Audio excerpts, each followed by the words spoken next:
What's up, everybody? GeauxBurns climbing back upon Mount Soapbox for another rant. And today, it's one of your rants. That's right. You have the ability to send me your rants. You can do it either below in the comment section, via Twitter, Facebook, email, GeauxBurns@gmail.com. I'll look over your rants, and if I haven't done it already, in the rant playlist is where you can find all my previous rants. I might just do it in a future rant. So today's rant comes from CJ Ware. A rant on things you like and don't like in the gaming community. Okay, so I did a gamers rant a while back, but it was maybe a year ago, I think. I don't know. But anyways, it was a while back. And I haven't gone back to rewatch it, admittedly. So I don't know if what we're going to talk about is exactly the same as the gamers rant, but that's why I'm calling this the gaming community rant. Once again, thanks to CJ Ware for this rant suggestion. Now, since the days of Pong, Atari, Intellivision, arcades, and of course PC gaming, as well as leading all the way up to present-day current-gen consoles, there has been a gaming community that has thrived around video games. Now, obviously, not as connected as we are today, thanks Internet, but I believe that there's always been a gaming community. I mean, especially in the arcades when you actually had to go and play with people and your friends. You know, growing up, a lot of us, that's one of the things when we talked about when we were kids. Oh, hey, what new game is coming out? Oh, the new Mario's coming out. The new Zelda, the new Mortal Kombat, the new Sonic the Hedgehog. So yeah, that was one of the things that my friends and I liked to talk about when we were kids. That and girls. Now, unfortunately, the gaming community is seen by non-gamers, yes, they do exist, in a mostly negative light. And the question is why? A lot of it has to come down to generalization, because they see most gamers as lazy. We're sitting on the couch playing a video game, or sitting in front of our computer playing a video game. So therefore, we must be lazy. We must do nothing else but play video games all day. Okay, so some of us might do that, but not the rest of us. Some of us actually go work out 3 days a week. We actually go and do things. We hang out with our friends. We go eat lunch. We have jobs. We go to school. So to say that the entire gaming community is lazy is a stereotype. And of course, there's also this other comment. Gaming is supposed to be for kids only. Okay, so here's the thing. Most of us got into gaming when we were kids. And when, Nintendo first hit the stage with the original Nintendo Entertainment System in the 1980s, I was a kid. And I quite literally grew up playing Nintendo, whether it was the original NES, the Super Nintendo, N64, even the GameCube, admittedly. Of course, Game Boy Advance. One of my friends even had a Virtual Boy, and that didn't last very long. But the point is, a lot of us grew up playing video games. Just like a lot of people grow up playing baseball as a kid. Their dad takes them out to play baseball, and they become obsessed with baseball. It didn't go so well for me, all right? I didn't end up becoming this hardcore baseball player.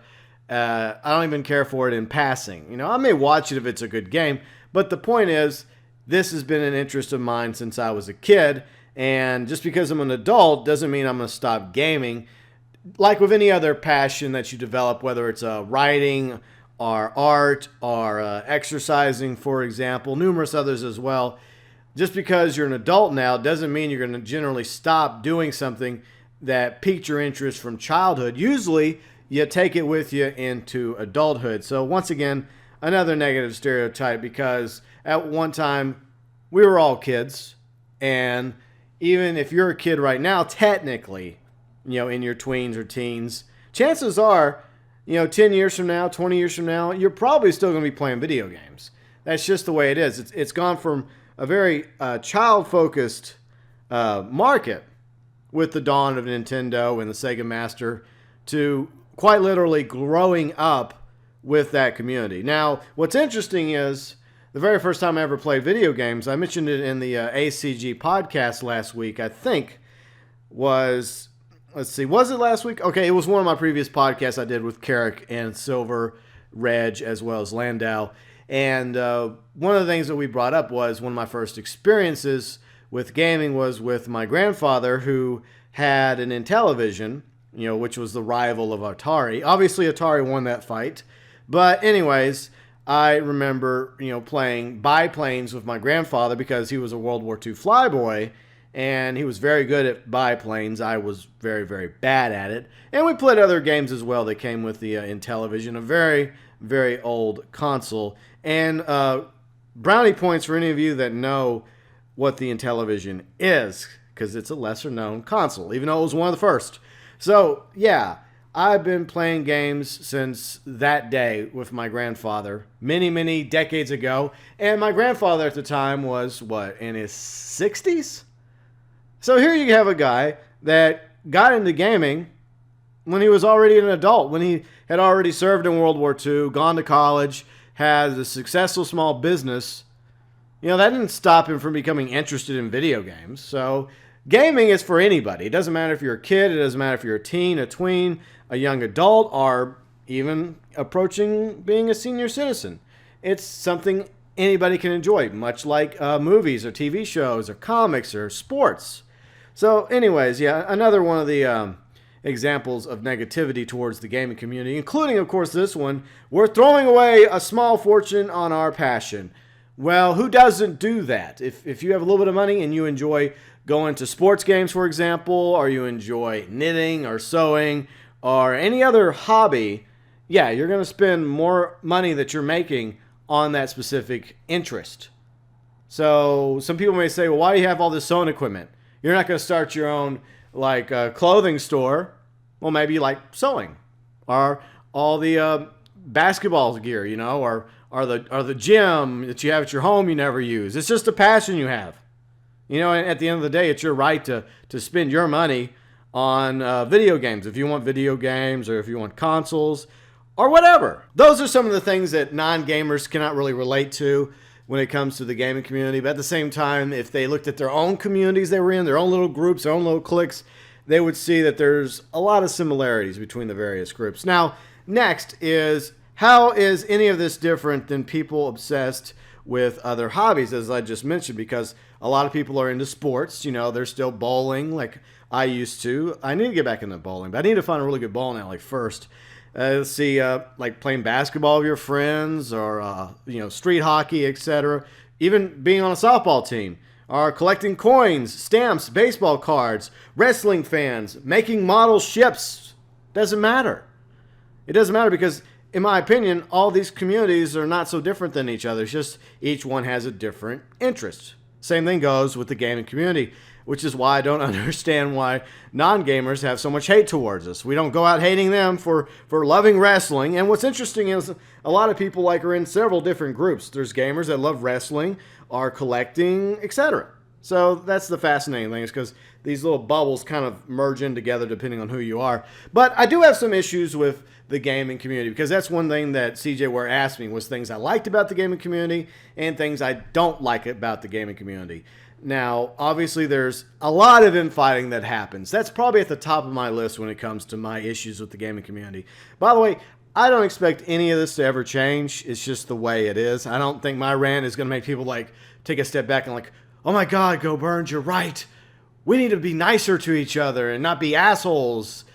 And, all of a sudden we're all holding hands and singing Kumbaya. It's not going to happen. But anyways, these are some of the issues I have. Specifically, starting off with infighting, whether it's various consoles like Nintendo versus Sega in the 80s and 90s, Xbox versus PlayStation, or the PC Master Race versus everyone else.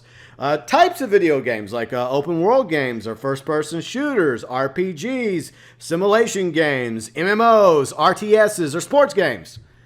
So you definitely have a lot of infighting there, and even broken down further between, say, for example, the first-person shooter crowd. They, faction off into the COD fans versus Battlefield fans, and of course, Grand Theft Auto fans versus Saints Row fans. Though interestingly, there's a lot of fans of both Saints Row and Grand Theft Auto. There's a lot of going back and forth there. So it's really fascinating that it's not as bad when it comes to Saints Row versus Grand Theft Auto as it is COD versus Battlefield. And of course, Civilization versus SimCity fans.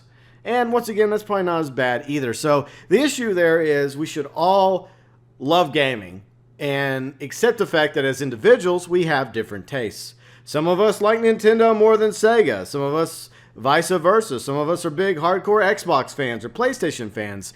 I swing both ways. I have had, let's see, the PlayStation 2, and I used to go over to friends' houses on weekends when I was a teen, and we would play on their PlayStation, the original PlayStation back in the 90s, and that is how I got into Grand Theft Auto with the original top-down Grand Theft Auto game. So I love PlayStation, but at the same time, when KOTOR came out for the original Xbox, I also got an Xbox because I'm a huge sci-fi fan. And yes, that's another community I'm in. I'm a sci-fi geek. I love Star Trek. I love Star Wars. I don't fight on either one of those because I like both series. And I like many other series as well, like Battlestar Galactica, Farscape. But that's part of the issue is that we have so much infighting. So much of that happens. And it's ridiculous. I mean, so what? You like COD, you like Battlefield. They both have their strengths and their weaknesses, just like with any other game out there. Why can't we just appreciate the fact that there's a wide variety of AAA games and indie games that we all can enjoy? The infighting is really not necessary because everybody has different tastes. And then some other issues before I wrap up. Okay, real quickly, I really don't like the trolls, griefers, black cat modders, hackers, the bad sports, because you know what? Not everybody is going to win every single time. Even MLG players that are like top notch occasionally get their asses handed to them. It happens to everybody. And it definitely happens to me because I'm definitely not the world's best gamer. But it's how you handle defeat. Because I don't always lose. Sometimes I actually win. And I think the attitude here is that there's too many bad sports out there. So are losers, rage quitters, and others as well. Like, for example, the point farmers that just go and do something just to get points. They're not really enjoying the game. They're not having fun. They just want to rank up as quickly as possible. And I think when you do that, you're missing out on the great joy that is to be had while playing a game. And, of course, those that are about camping, that use that as a strategy. Now, sometimes it's okay to camp, but if that's all you ever do, it can get a little annoying and predictable, and eventually somebody's going to catch on to your camping skills, or lack thereof. Then, of course, I also have an issue with a bunch of snowflakes, because that's been a big issue over the past few years. PC mentality going too far. A bunch of people wanting to be in their safe spaces. But on the flip side, I also hate speech. I also hate haters, okay? Like racist, sexist, any other forms of hate speech. I can't tolerate that either. And a lot of it is nothing more than a bunch of keyboard warriors looking for attention. That's all that is. They would never say that to your face. They'd never call you a racial slur or any sort of other like hateful nonsense. I don't really care for that because it adds a bit of negativity to the gaming community, and it's not really necessary.